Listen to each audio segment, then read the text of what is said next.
అండి. ఇవాళ నేను చామదుంపల వేపుడు చూపిస్తున్నాను. ఎన్నోసార్లు మీకు నేను చామదుంపల వేపుడు చూపించాను. అది జస్ట్ మామూలుగా జీలకర్ర వేసేసి ఉప్పు కారం జల్లేసిన చామదుంపల వేపుడు మీకు చూపించాను. కానీ ఇవాళ మాత్రం నేను మీకు కొంచెం డిఫరెంట్గా చూపిద్దామని అనుకుంటున్నాను. సో ఫస్ట్ ప్యాన్లో నూనె ఎక్కువ వేసేసుకుని అలాగే వెల్లుల్లిపాయలు వేసేసుకోండి. అలాగే పచ్చిమిరపకాయలు వేసేసుకోండి. నేను చాలా రిస్క్ తీసుకుని చేస్తానండి. నా మీద ఎన్నిసార్లు పచ్చిమిరపకాయలు పడ్డాయో, నా చేతులు ఎన్నిసార్లు కాలాయో నాకే తెలీదు. నేను ఒక్కదాన్నే వీడియో తీస్తూ ఉంటానండి. సో నాకు చాలా ఇబ్బంది అవుతుంది. చాలాసార్లు కెమెరా మీద పడ్డాయి, నా చేతుల మీద పడ్డాయి, ఇప్పుడు కూడా పడ్డాయి. బట్ మీకు ఒకసారి చూపిద్దామని నేను చేస్తూ ఉంటాను. Please do like, share and subscribe అండి. నా ఛానల్ సబ్స్క్రైబ్ చేసుకోండి, సపోర్ట్ చేయండి. నేను 1000 సబ్స్క్రైబర్స్కి దగ్గరలో ఉన్నాను. సో రీచ్ అయ్యేటట్టు చేయండి. చాలా బాగుంటుందండి ఈ ఫ్రై. రొటీన్గా కాకుండా ఇలా డిఫరెంట్గా చేసుకుంటే కూడా చాలా బాగుంటుంది. అందుకే మీకు చూపిస్తున్నాను. సో పచ్చిమిరపకాయలు వేసేసుకున్నాం, జీలకర్ర వేసేసుకున్నాం, అలాగే వెల్లుల్లిపాయలు వేసేసుకున్నాం. ఈ టైంలో సన్నగా తరిగి పెట్టుకున్న ఉల్లిపాయలు పొడవుగా తరుగుకోవాలండి.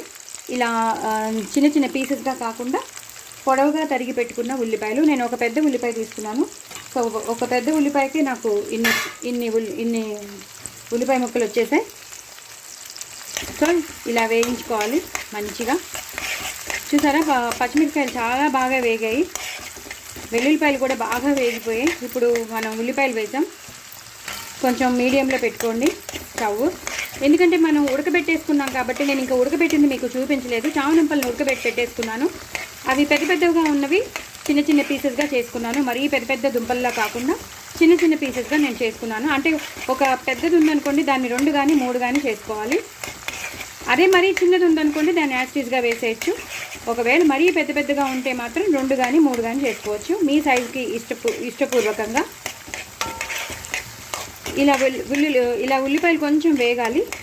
కొంచెం వేగిపోతే మనకి ఆ పచ్చివాసన అనేది పోతుంది కదా. కొంచెం ట్రాన్స్పరెంట్ అయ్యే వరకు కొంచెం వేయించాలి ఇలాగా. ఇంకా అల్లం వెల్లుల్లి పేస్ట్ అవి వేయక్కర్లేదు, ఎందుకంటే మనం వెల్లుల్లిపాయలు వేసేసాం కాబట్టి. సో ఈ టైంలో మనం పసుపు వేసేసుకోవాలి. పసుపు కూడా వేసేసుకుని ఇలా ఒకసారి ఫ్రై చేసుకోవాలి. ఇదే టైంలో కొంచెం కరివేపాకు వేసుకోవాలి. కొంచెం గార్నిష్కి నేను దాచుకున్నాను.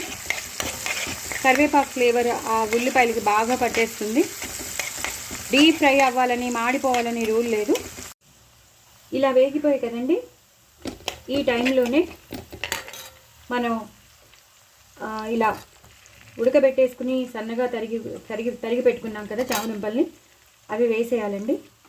ఇప్పుడు హైలో పెట్టుకోవచ్చు, ఎందుకంటే ఇవి కొంచెం బాగా వేగాలి కదా నూనెలో. అందుకే వేసేటప్పుడే ఎక్కువ నూనె వేసేసుకోండి. కావాలంటే కూడా మళ్ళీ వేసుకోవచ్చు, ప్రాబ్లం ఏం లేదు. అయ్యో ఒక్కసారే చెప్పారు ఆవిడ అని అనుకోకర్లేదు. మీకు కావాలని మనకి పడితే, ఇప్పుడు నాకు కూడా పడితే నేను మళ్ళీ వేస్తానుగా. ఇలా వేసేసుకోవాలండి. వేసేసి ఇలా మంచిగా ఫ్రై చేసుకోవాలి.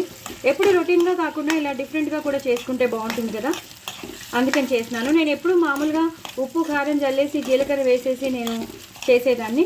ఇవాళ డిఫరెంట్గా చేస్తున్నాను. సో అది కూడా మీకు చూపిద్దామని చేస్తున్నాను. ఇలా ఒక్కసారి వేగాలండి. దీనికి టైం పడుతుంది, ఎందుకంటే దీనికి ఉన్న జిగురు అన్నీ పోవాలి కాబట్టి.